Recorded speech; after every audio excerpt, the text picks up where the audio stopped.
Hello everybody, in today's video we're going to be going over 3 storms out in the Atlantic. We have Invest 92L and then 2 other storms which currently don't have a name but do have the threat of turning into tropical storms or tropical depressions, and who knows, maybe even a little bit, something a little bit stronger than that.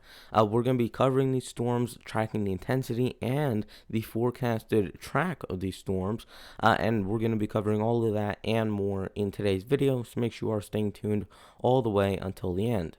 Taking a look at the next couple of days for the upload schedule, tomorrow we'll have your regular normal daily upload, and then from the 9th through the 15th we're going to have longer range videos. So starting on the 9th, we're going to have your August forecast, then your fall forecast on the 10th, fall foliage forecast on the 11th, winter forecast on the 12th, total snowfall forecast on the 13th, and then your first snowfall forecast on the 14th, and then finally, to wrap things up, we're going to have your first frost forecast on the 15th. If you have any questions for any of those videos or today's video as well, just leave a comment down below and I'll be responding to all of your comments on today's video or any of those videos as well.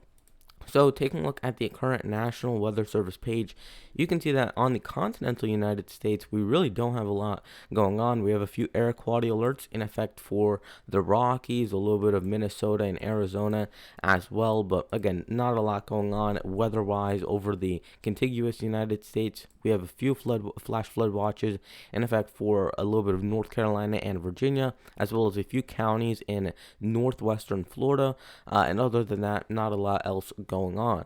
Yesterday we had a high temperature of 118 degrees in Death Valley, California, with a low temperature 12 miles northeast of Sand Creek Station, Oregon, where they got down to 32 degrees Fahrenheit. The highest rainfall report was in Salem, Florida, where they got 3.85 inches of rain, and there were no snowfall reports yesterday.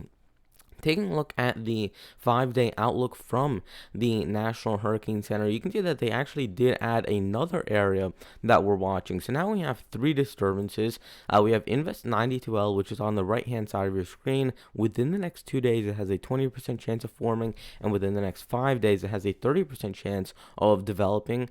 Disturbance 2, which is the one right in the middle there, has the same exact probabilities as Invest 92L. It's just a little bit further to the west.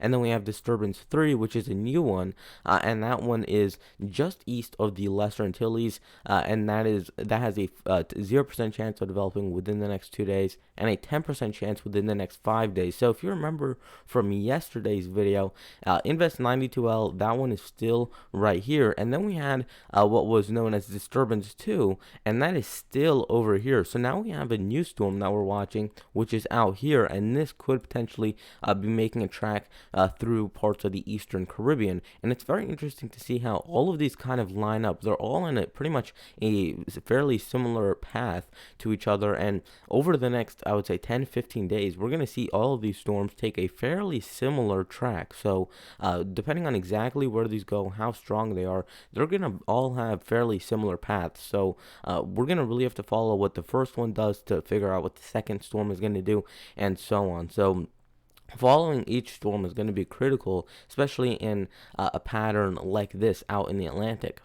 Now, if you're wanting to see whether we can break any records for how fast we got to each named storm, we can't break any of these because these are already broken from last year. So we had a Tropical Storm Faye, that was on July 9th. So that was the earliest F named storm, the earliest G named storm, the earliest H named storm, the earliest I named storm, all came last year, and that was from July 30th when we had Isaias, which was the I named storm last year. And you can see the rest of them were also broken last year, but I don't think we're going to really catch up to last year's track or last year's record in terms of the amount of storms.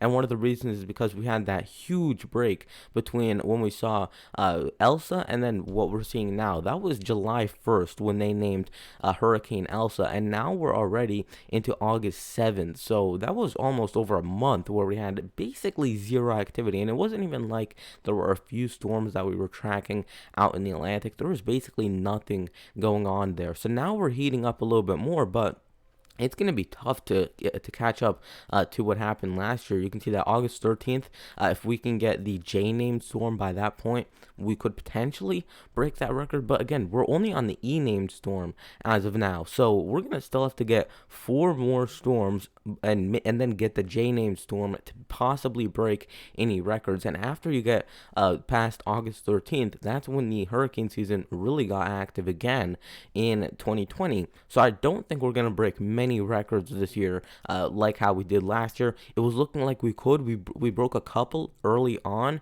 but I don't think we can break any more, considering how fast we've fallen behind with not getting any storms over the past few weeks. Taking a look at the satellite imagery, you can see the three storms labels right here.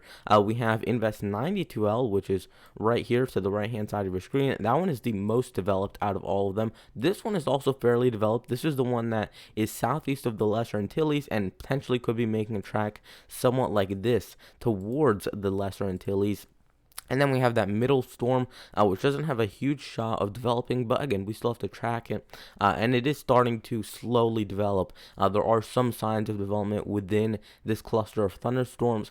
And if this can get going, if it can move past this dry area, which is right here in the Atlantic, if it can move past that and still be somewhat developed, then the path through the Caribbean or the southwestern Atlantic is very, very open for development. It has pretty much been untapped this whole year, so we still have really warm sea surface temperatures and a lot of OHC or ocean heat content to work with.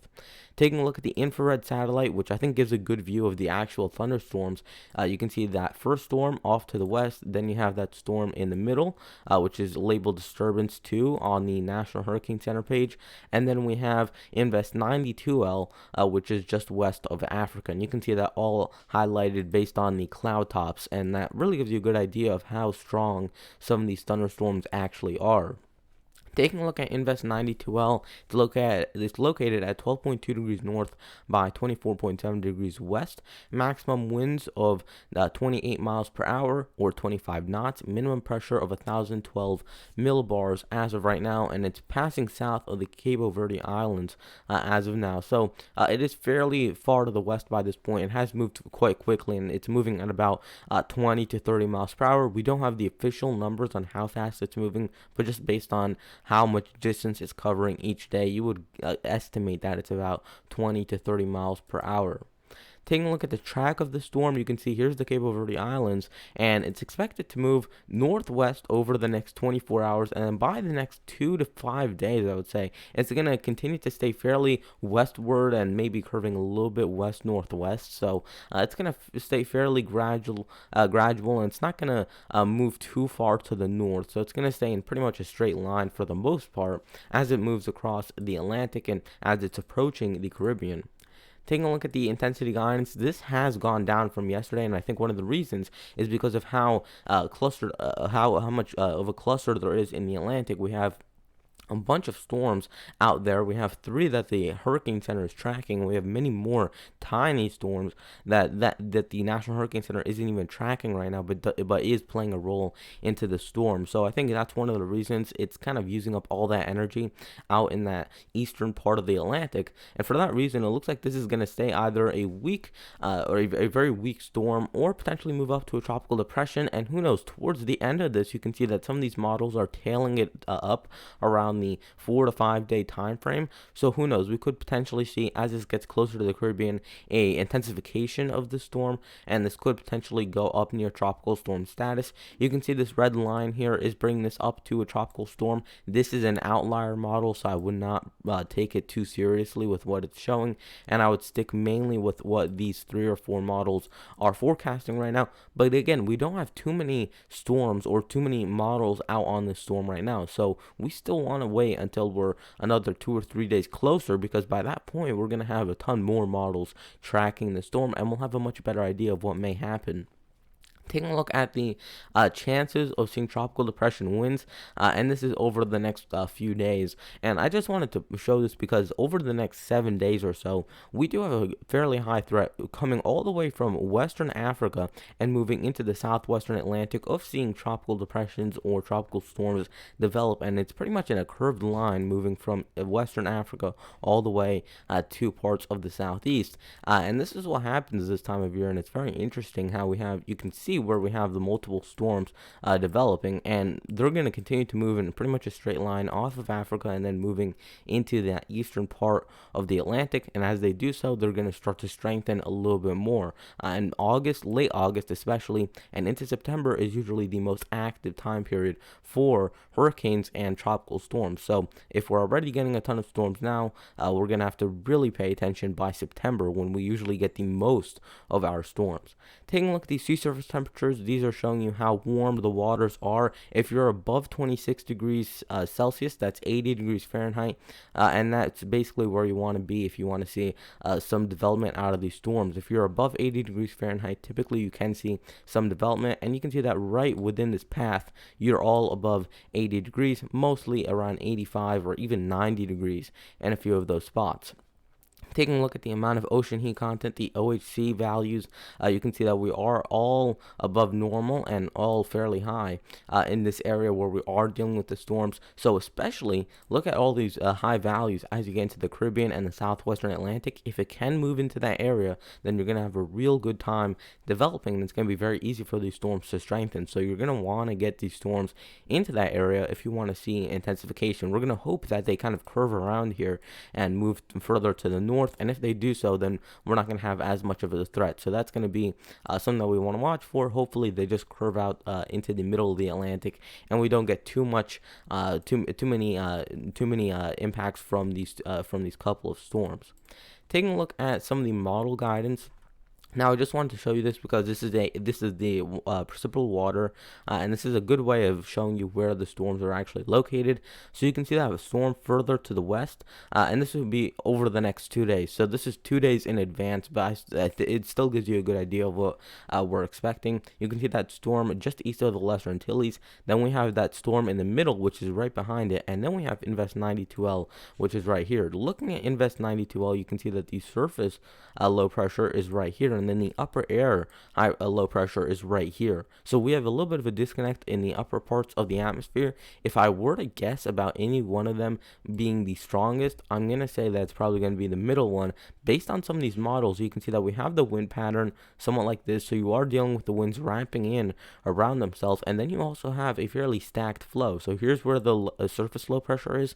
Here's where the upper air low pressure is. It's much more organized compared to what we have with the surface low pressure and the upper air low pressure on Invest 92L. And then if we look at that storm further to the west, this one has a bit of issues, and I'll kind of explain what's happening here. We have the winds coming out of the east and then moving right around the storm, but we don't have anything really closing off on the southern end. So they're just kind of moving around the storm, and they're not really integrating with the storm like what we see in this middle storm, where the winds are kind of moving in on the storm. We're not seeing that with that storm all the way to the west. What we're seeing is basically these winds moving above and below that system, giving it room to develop, but it's not really integrating with the storm. You're not getting much moisture being pulled into the storm.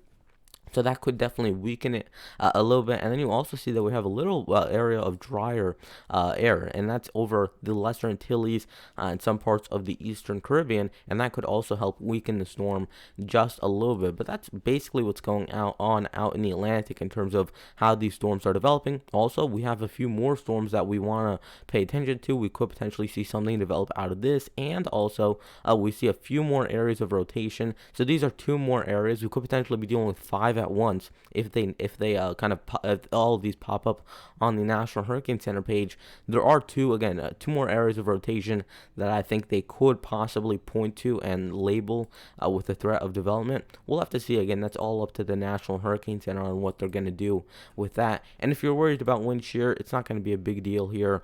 We have below normal amounts of wind shear all throughout this area as of the 5-day mark. So as of Thursday or Wednesday into Thursday, we have below normal amounts of wind shear into these areas. And wind shear, if you don't know, helps to break apart these storms. So wind shear is just the change in wind direction from the lower part of the atmosphere to the upper part of the atmosphere, and the higher the amount of change, it can help break apart these storms. So we're not dealing with a lot of change in the atmosphere, and that should help these storms kind of stick together a little bit more and intensify a little bit more. We are dealing with a patch of a lot of wind shear out into the central Caribbean and into the central Atlantic. These storms could break apart as they move into that area of high wind shear, although again, we're 5 to 7 days out by this point. So again, we really can't take too many clues from what the models are showing at this point.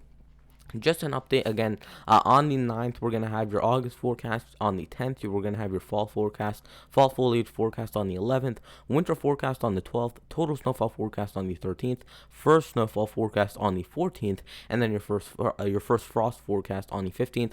I'll be answering all of your comments on today's video, and also any of those videos and any of my videos in the future as well, because I answer all of your comments. So if you have any questions, just leave them down below. If I don't get to your comment, just leave another one, because sometimes YouTube won't give me the notification, so I'm not actually notified that you commented on the video. So I try to get as many as possible. Sometimes I don't get the notification and I don't respond. So if I don't, then just leave another comment the next day, and I'll probably get to that one if YouTube gives me the notification. So I'll see you guys in the next one, and goodbye.